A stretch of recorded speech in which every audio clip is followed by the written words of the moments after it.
नमस्कार मित्रों, स्वागत करता हूं आप सभी का एडवांस क्लासेस कोटा में। मैं नितेश चौरसिया उपस्थित हूं आपके सामने एक बार फिर भूगोल विषय लेकर। पिछले वीडियो में हमने हिमालय की प्रमुख चोटियों का अध्ययन किया था, एक भौतिक प्रदेश प्रमुख। आज हम आगे बढ़ेंगे उसमें और हिमालय के कुछ प्रमुख दर्रे हम यहाँ पढ़ेंगे। तो टॉपिक लिख लेते हैं, हिमालय के प्रमुख दर्रे। दर्रे जो बहुत ही तंग रास्ते होते हैं, जैसे पर्वत है, पर्वत के बीच में कहीं पे रास्ता जो बनाया जाता है, तंग रास्ता, सकरा रास्ता, उन्हें सामान्य रूप से दर्रे कहा जाता है। या ये दर्रे अब खुले रूप में भी हो सकते हैं, सुरंग के रूप में भी हो सकते हैं, और भी कई प्रकार से हो सकते हैं।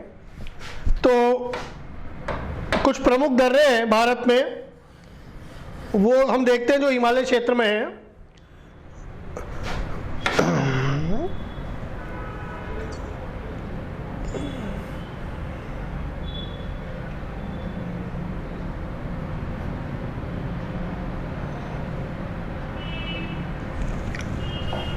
चित्र में दूसरा बना देता हूं आपके लिए।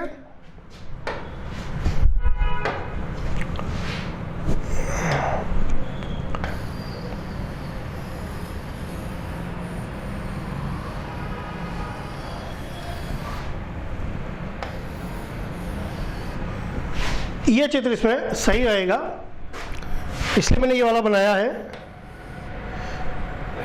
क्योंकि हिमालय के प्रमुख दर्रे पढ़ रहे हैं हम, तो केवल मैंने ऊपर का चित्र बनाया है। तो पहले हम देखेंगे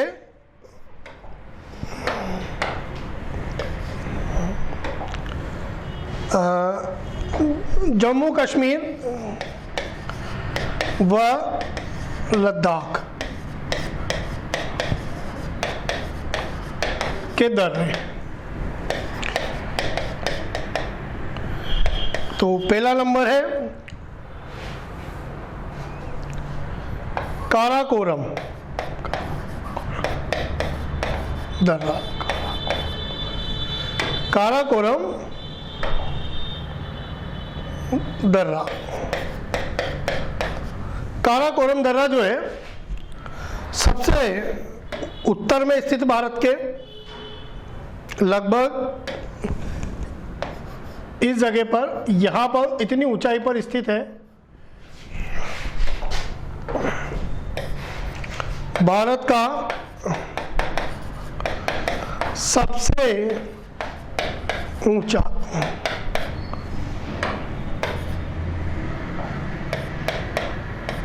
दर्रा है,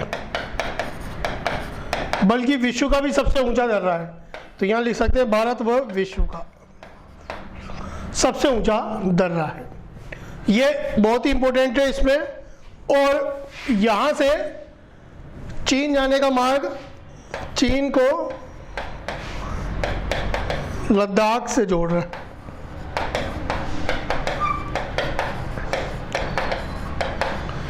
चीन को लद्दाख से जोड़ता है। चीन यहाँ सीपीसी नया प्रोजेक्ट चला रहा है, अपना नया रोड बना रहा है। चाइना पाकिस्तान इकोनॉमिक कॉरिडोर बना रहा है, बहुत ही विवाद चल रहा है उस पर भी। तो यह दर्रा जो है यहाँ पर स्थित है। फिर दूसरा दर्रा इसके नीचे है, बुर्जिल दर्रा। बुर्जिल दर्रा, बुर्जिल दर्रा जो है इससे नीचे है थोड़ा, और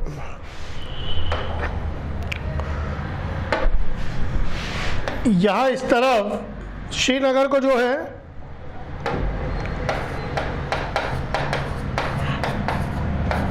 जोड़ता है, ये गिलगित बाल्टिस्तान से श्रीनगर को गिलगित से जोड़ता है। और यही इसी के पास एक जो है यहाँ से सिंधु नदी भी गुजरती है। यहाँ से सिंधु नदी भी गुजरती है। तो ये जो चीज़ है आप इसे नोट कर लीजिए पहले दोनों दर्रों को। फिर आगे बढ़ते हैं।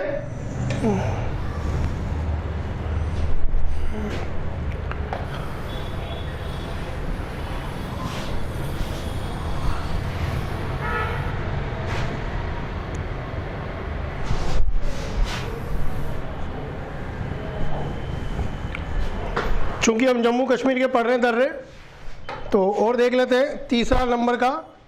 इसके नीचे है जोजिला दर्रा। अब ये दर्रा किसको जोड़ता है? इसके नीचे स्थित है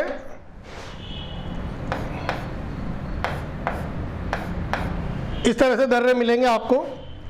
जोजिला जोड़ता है आपके, यानी जो तीसरे नंबर पे, ऊपर से ये तीसरे नंबर पर श्रीनगर को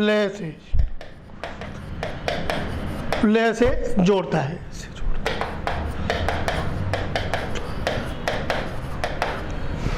फिर इसके नीचे है पीर पंजाल दर्रा, जो कि जम्मू में है।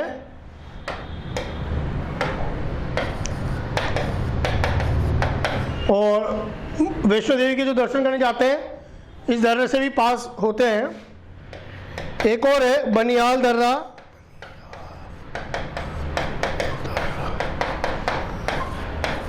जम्मू को किससे जोड़ रहा है? ये हिमाचल प्रदेश से। जम्मू को हिमाचल प्रदेश से जोड़ता है। और यहाँ से एक सुरंग गुजरती है, जवाहर सुरंग।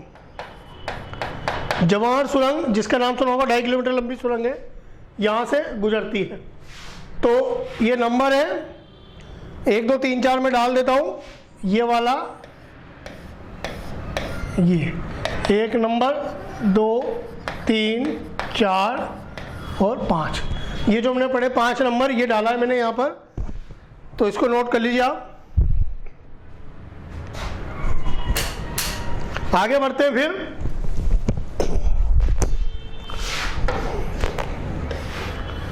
जम्मू कश्मीर के बाद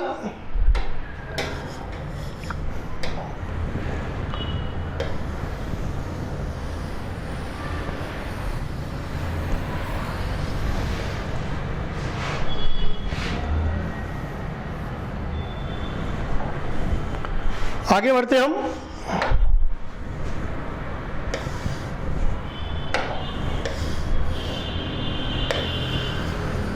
जगह में और कर देता हूं पहले।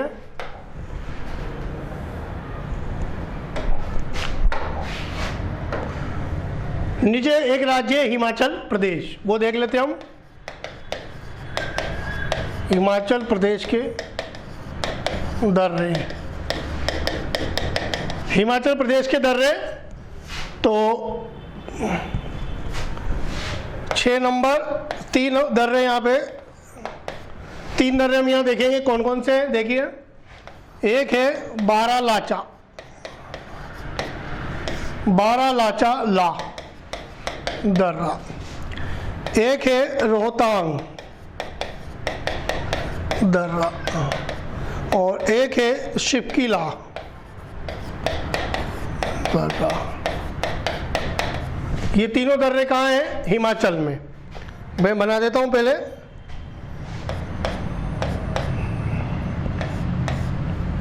इस तरह से। तो ये 6 7 और 8, 6 7 और 8 नंबर, इस तरह से ये छोटे छोटे दर्रे हैं। इस चित्र को मैं बाद में बड़ा कर दूंगा, बाद में बना लीजिएगा। शिवकिला दर्रा, बारालाचा, रोहतांग और शिवकिला। सबसे पहले बारालाचा ऊपर, जो कि हिमाचल को किससे जोड़ रहा है? लद्दाख से जोड़ता है। हालांकि ये भी हिमाचल को लद्दाख से जोड़ रहा है, पर यहाँ से मनाली लेह मार्ग, जो कि मेन मुख्य मार्ग है, वो गुजर रहा है। लेह मार्ग गुजरता है। ये जो अटल टनल है वो इसके पास ही बनाई गई है। अभी हाल ही में जो अटल टनल बनाई गई है वो इसी के पास बनाई गई है, अटल टनल। तो अटल टनल अगर पूछे कहाँ बनाई गई? रोहतांग दर्रे के पास। ये ले, हालांकि इससे भी गुजरता है ये आगे जाके, और फिर एक और है शिपकिला दर्रा। शिपकिला दर्रा जो कि आप देखिए हिमाचल प्रदेश को किससे जोड़ रहा है, उस तरफ तिब्बत से, तो हिमाचल को प्लस किससे जोड़ता है, तिब्बत से।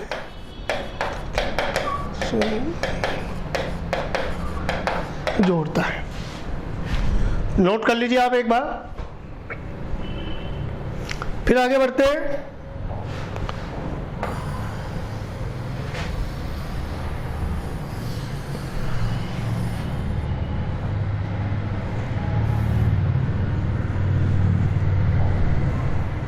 अब इसके बाद जो है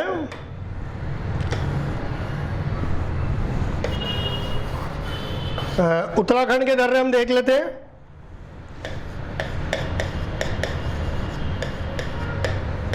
उत्तराखंड के दर्रे, ठीक है, कौन कौन से दर्रे, 9 नंबर 4 दर्रे हम यहाँ देखेंगे। माना दर्रा, नीति दर्रा, माना नाता, नीति तागा दर्रा और लिपू लेक।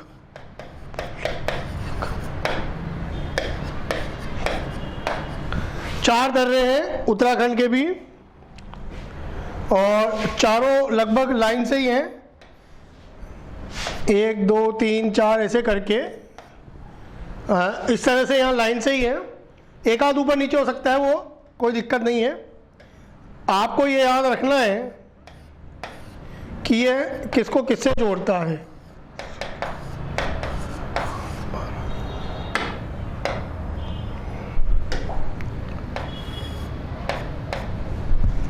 तो 9 नंबर जो है, ये चारों जो है, अब इनकी खासियत क्या है, ये दर्रे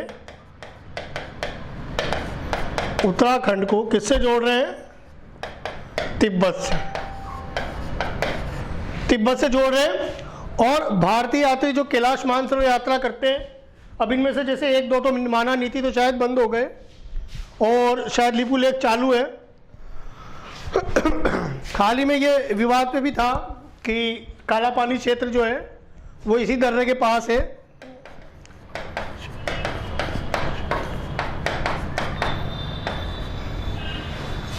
तो इन दर्रों से जो है कैलाश मानसरोवर यात्रा भी की जाती है।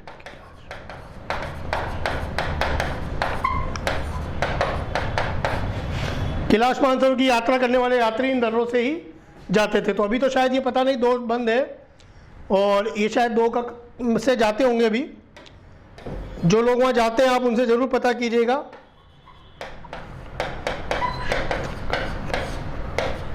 नेपाल और इनके बीच विवादित हुआ था अभी मामला, वो इसी के पास है लगभग, नोट कर लीजिए आप इसे।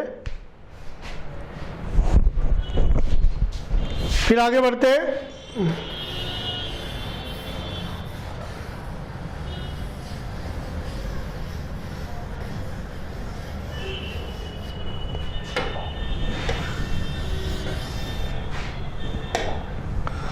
उत्तराखंड के बाद अब उधर जाएंगे हम सिक्किम की तरफ।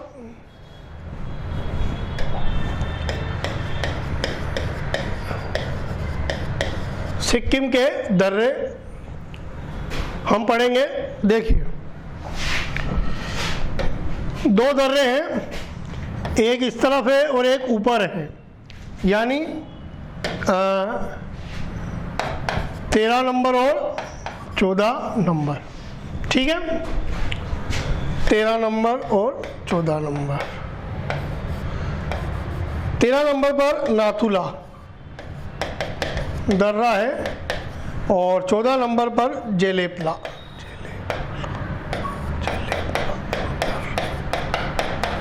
नाथुला दर्रा जो कि सिक्किम को किससे जोड़ रहा है, चीन से।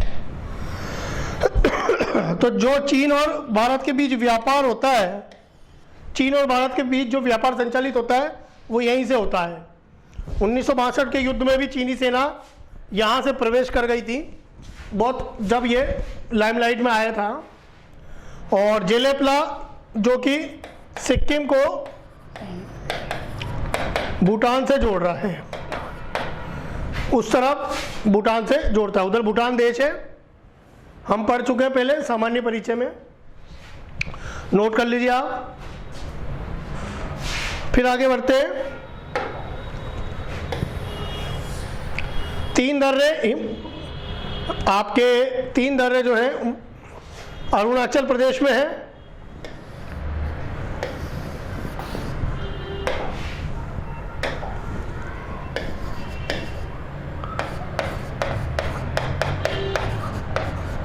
अरुणाचल प्रदेश के दर्रे, ठीक है। अरुणाचल प्रदेश में देख लेते हैं, आ जाइए इधर। 3 दर्रे हम देखेंगे अरुणाचल में, एक यहाँ और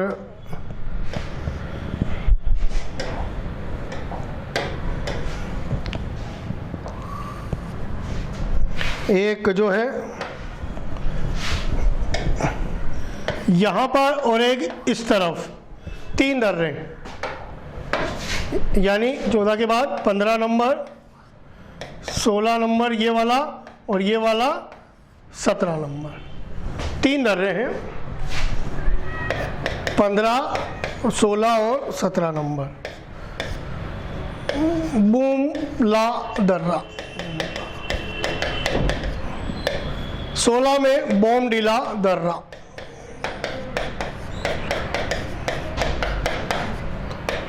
फिर यांगयाप दर्रा। बुमला दर्रा जो कि अरुणाचल को किससे जोड़ रहा है? भूटान से। इस तरफ भूटान देश है 15 नंबर में। देखिए यहाँ से, ये तो अरुणाचल में ही है, तो यहाँ से ब्रह्मपुत्र नदी गुजरती है और यांगयाप दर्रा है। यांगयाप उस तरफ चीन भी जा सकते हैं और म्यांमार भी, तो यहाँ से चीन व म्यांमार जा सकते हैं। यानी अरुणाचल प्रदेश को चीन और म्यांमार दोनों से जोड़ रहा है ये वाला। उस तरफ है बिल्कुल, देख लीजिए आप, नोट कर लीजिए। मिटा देता हूं। फिर इसके बाद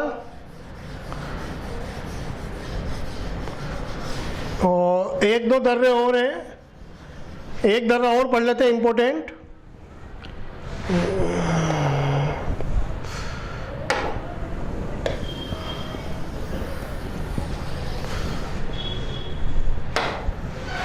मणिपुर का दर्रा,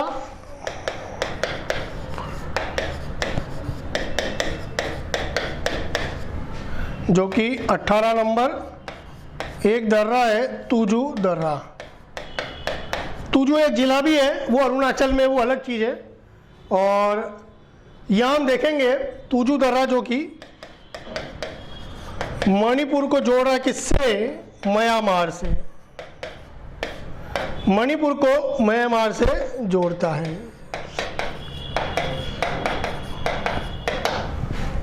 इस जगह पर है ये।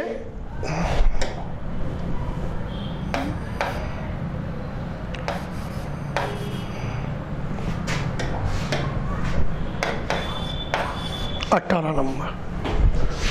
तो कुछ दर्रे हैं ये भारत के, जो याद रखिएगा, नोट कर लीजिए। फिर चित्र में बड़ा कर देता हूँ और चित्र भी आप बड़ा करके आपको दे देता हूँ ताकि आप अच्छे से बना लीजिए।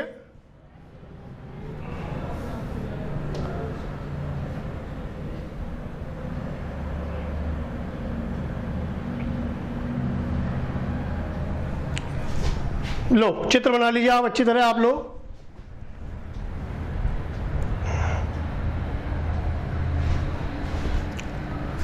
तो आशा है आपको ये चीज़ समझ में आई होगी।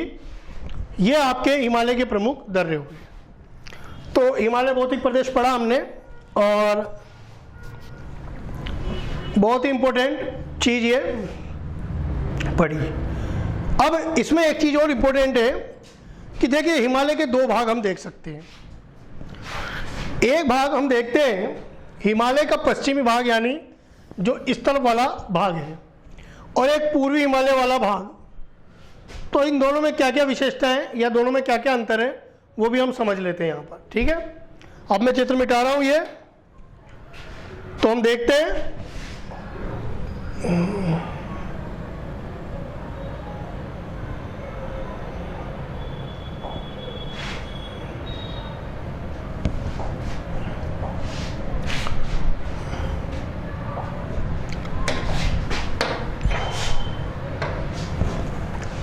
जैसे मान लीजिए ये है,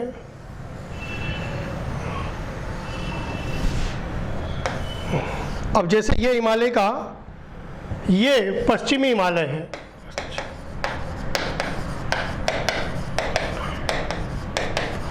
और ये वाला जो है इस तरफ ये है पूर्वी हिमालय। तो इसमें अब हम अंतर समझने का प्रयास करेंगे। यानी जो तेस्ता नदी के पूर्व में है, यानी सिक्किम के पूर्व में ये पूर्वी हिमालय, और ये इस तरफ उत्तराखंड से इस तरफ पश्चिमी हिमालय, ये मध्य हिमालय जो नेपाल में स्थित है। तो इसको हम समझेंगे अब। तो इसको समझने का प्रयास करते हैं अब हम। देखिए, इसको मैं थोड़ा छोटा कर दूं और इस तरफ हम लिख लेंगे, एक तरफ हम पश्चिमी हिमालय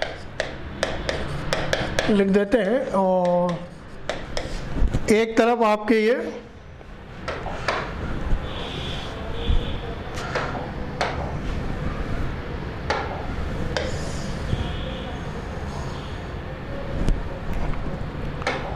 पूर्वी हिमालय।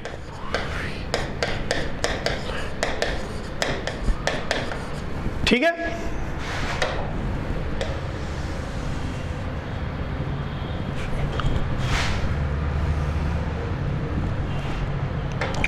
देखिए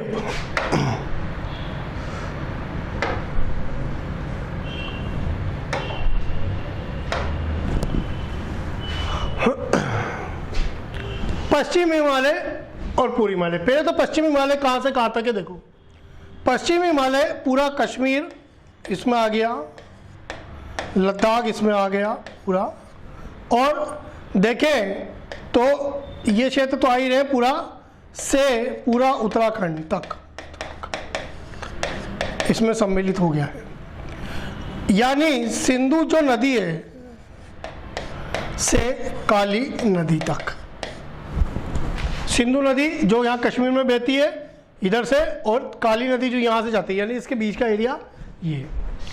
पूर्वी हिमालय इस तरफ, यानी यहाँ से तिस्ता नदी, जो हमने जब क्षेत्रीय विभाजन पढ़ा था, तिस्ता नदी यहाँ से आती है, नेपाल से ब्रह्मपुत्र मिलती है और ब्रह्मपुत्र तक देखा था। तो तिस्ता नदी से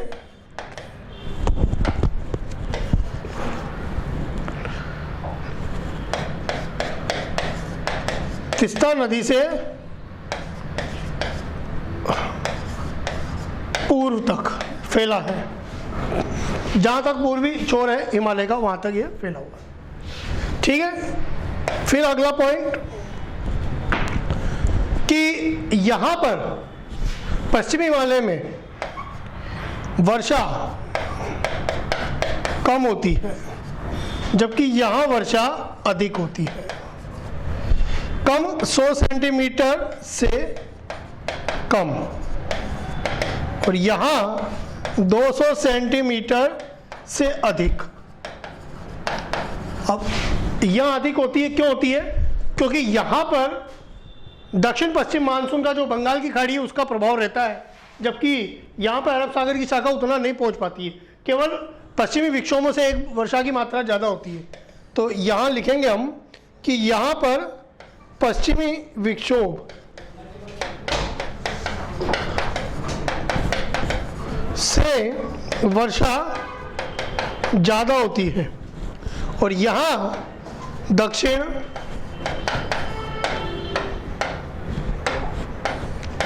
पश्चिम मानसून से वर्षा ज़्यादा होती है पूर्वी हिमालय में। तो ये एक इम्पोर्टेंट चीज़ हो गई, यहाँ पर ध्यान देने योग्य चीज़ है। अब यहाँ ये जो पूर्वी हिमालय है, तो इसकी बात करें यदि हम, तो यहां पर जो जैव विविधता है, जैव विविधता यानी बायोडाइवर्सिटी, जीवों की अलग अलग प्रजातियां, जीव जंतुओं की, पेड़ पौधों की बहुत ज़्यादा है, बहुत अधिक है। और ये भारत के जो दो महत्वपूर्ण जैव विविधता के हॉट स्पॉट है, एक तो पश्चिमी घाट और पूर्वी हिमालय, उनमें से एक है ये। यानी ये जैव विविधता के क्या है, हॉट स्पॉट यानी तप्त स्थल। क्या बोलते हैं इसे हिंदी में? तप्त स्थल या हॉट स्पॉट बोलते हैं जैव विविधता के। जबकि यहाँ जैव विविधता इसकी तुलना में, इधर वाले की तुलना में कम पाई जाती है। ये इसकी एक विशेषता होगी। फिर इसके बाद आप ये देखिए कि जो इसकी जो नदियां हैं वो है गंगा, यमुना निकलती है, सिंधु है, सतलज, ये नदियां यहाँ से गुजरती हैं। जबकि यहाँ से तीस्ता नदी है और कौन सी है? ब्रह्मपुत्र, प्रमुख नदी है यहाँ की। तो ये इंपॉर्टेंट पॉइंट हो गया एक। ठीक है, बहुत सारे पर्वत इधर है, काराकोरम, पीर पंजाल और धौलाधर वगैरह, और इधर पटकाई बूम नागा की पहाड़ियाँ, और ये पूर्वांचल की पहाड़ियाँ यहाँ ज़्यादा है। ये चीज़ें हो रह जाती है। तो ये कुछ अंतर है, आप नोट कर सकते हैं इसको, मैं और नोट कर लीजिए आप इनको, अंतर को। तो ये कुछ अंतर हैं जो आप ध्यान रखिएगा कि पूर्वी और पश्चिम हिमालय में ये प्रमुख अंतर है। यहाँ पर हिमालय टॉपिक खत्म हुआ है हमारा, और पहला भौतिक प्रदेश पढ़ा है हमने अभी तक। इसके बाद हम अगला भौतिक प्रदेश पढ़ेंगे भारत का उत्तर का विशाल मैदान। तब तक के लिए धन्यवाद।